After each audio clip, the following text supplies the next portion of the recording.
ceritaku ini dengan dua ibu muda tetanggaku. Ini adalah pengalamanku ketika istriku memutuskan untuk pergi merantau ke luar negeri, untuk merubah perekonomian keluargaku. Saat itu umurku 23 tahun. Aku tinggal di sebuah pedesaan yang lumayan sepi, karena masih jarang rumah-rumah. Tidak seperti di kota-kota yang padat penduduknya, sehingga sangat memungkinkan bagiku melirik tetanggaku yang cantik-cantik itu. Apalagi aku tinggal sendiri, karena istriku sedang di luar negeri. Seperti apakah kisahku ini? Yuk kita simak bersama-sama ya Besti. Tetanggaku itu adalah pasangan yang berkeluarga, ada Bapak dan Bu Evi, dan keluarga Mas Anto dan Mbak Dia. Bu Evi orangnya kecil mungil, kulit hitam manis tapi punya daya tarik yang lumayan besar. Terutama bagian depannya itu, yang agak berlebihan, sehingga kalau lama-lama diperhatikan seperti memancing keinginan. Sedangkan Mbak Dia kulitnya putih, wajahnya juga sangat mempesona, bisa dibilang masuk kategori cantik, ramah, dan murah senyum. Aku sendiri sering mendapatkan senyuman manisnya kalau pas ketemu dimanapun. Tidak tahu kenapa, aku jadi sering cari-cari kesempatan untuk bisa bertemu muka dengan Mbak Dia itu. Intinya sih, ya biar kecipratan senyum manisnya itu. Aku sendiri cukup akrab dengan Mas Anto suaminya Mbak Dia itu. Karena namanya tinggal di desa, ya tentu saja saling mengenal satu sama lainnya. Mas Anto bekerja sebagai tukang bangunan, yang terkadang pergi keluar kota. Seringkali aku dimintain bantuan oleh Mbak Dian, untuk jagain putrinya itu, kalau kebetulan dia lagi sibuk dengan pekerjaan rumahnya. Dan aku tentu saja, dengan senang hati melakukan permintaannya itu. Dan sebagai imbalannya, biasanya aku nitip cucian sepotong 2 potong. Mereka berdua inilah, wanita, yang akan menjadi topik ceritaku ini. Jadi jangan kemana-mana dulu, sebelum sampai aku bertiga ya, hihihihi. Kita mulai dari Mbak Dia dulu ya. Pada suatu hari, aku pulang malam sekitar jam 2 dari melihat pergelaran wayang kulit. Malam itu aku ingat akan jemuran bajuku, makanya aku bermaksud mengambil jemuran bajuku itu yang ada di belakang rumahnya Mbak Dia, yang sore tadi dicuciin olehnya. Karena takutnya kena hujan, kalau tidak aku ambil. Tapi ketika aku sampai di pintu belakang rumah Mbak Dia itu, aku melihat sepasang sendal yang aku yakin kalau itu bukan punya suaminya. Tentu saja aku spontan penasaran, karena setahuku hari itu suaminya ada di luar kota. Dengan perlahan dan hati-hati, aku mencoba mencari celah untuk bisa melihat ke dalam kamar Mbak Dia. Tapi usahaku itu sia-sia, karena tertutup rapat. Hanya saja aku sempat mendengar lapat-lapat suara-suara yang menandakan kalau orang itu sedang dalam keadaan kesenangan, sehingga aku merasa yakin sekali kalau di dalam sana Mbak Dia sedang melakukannya. Hanya saja, apakah itu dengan suaminya atau dengan siapa? Akhirnya aku memutuskan untuk mencari tempat persembunyian dan menunggu. Dengan suasana hati yang tidak menentu, aku hanya berharap bisa tahu siapakah pemilik sandal yang telah mengisi malam sepinya Mbak Dia itu.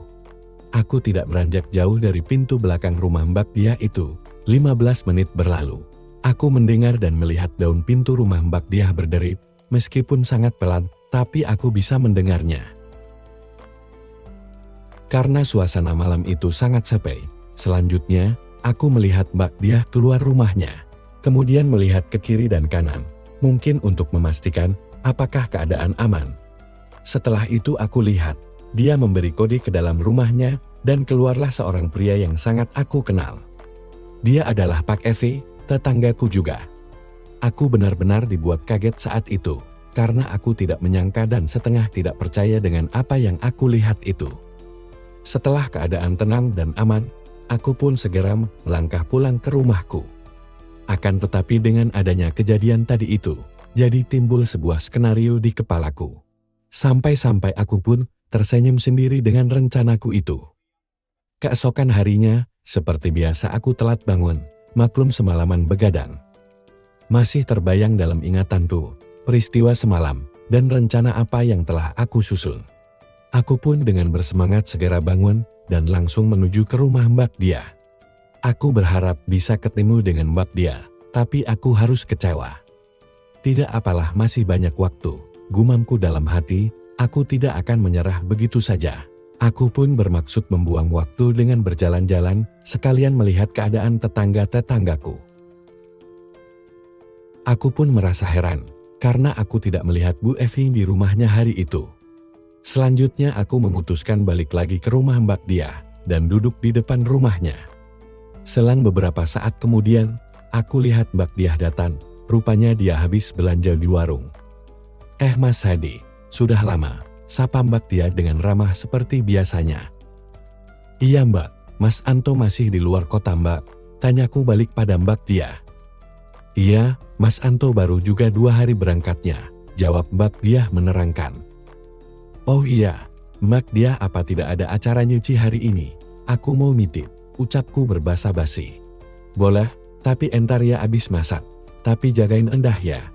Sip, sahutku. Aku pun mengambil alih Endah dari Mbak Diah. Aku setelkan dia film kartun kesukaannya dari YouTube di HP-ku.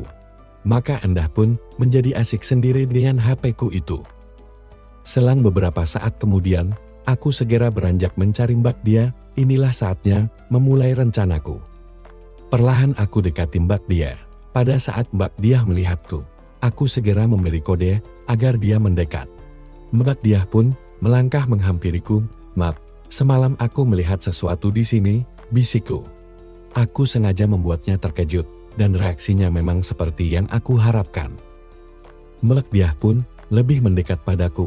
Lihat apa Mas? Mbak Diah ikutan berbisik. Ada deh, pancingku. Seketika itu juga, merah pada muka Mbak Diah. Tetapi dengan segera, dia bisa menguasai dirinya. Selanjutnya dia kembali berkata, nanti saja ya diomongin lagi, bisiknya. Sip, sahutku sambil mengangkat jempolku. Aku pun spontan memulai hayalanku, karena aku yakin akan mendapatkan sesuatu yang enak-enak dari Mbak Diah. Pikiranku pun melayang sedemikian jauhnya, sampai-sampai tidak sadar aku tertidur di ruang tamu rumah Mbak Diah. Mas Hadi, bangun Mas, aku pun terbangun dari tidurku. Dan yang pertama aku rasakan adalah perutku yang minta diisi. Kulirik jam yang ada di dinding, rupanya sudah jam 2:30 sore. Pantesan lapar, batinku. Ya Mbak, ada apa? Tanyaku.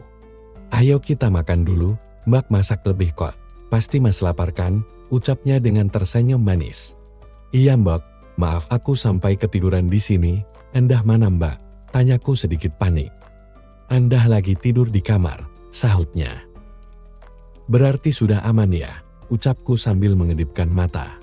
Mas Hadi itu bikin Mbak penasaran saja. Memang Mas lihat apa sih semalam itu? Ucapnya masih berpura-pura tidak paham. Bentar dulu ya, aku cuci tangan dulu. Nanti aku ceritain sambil makan ya.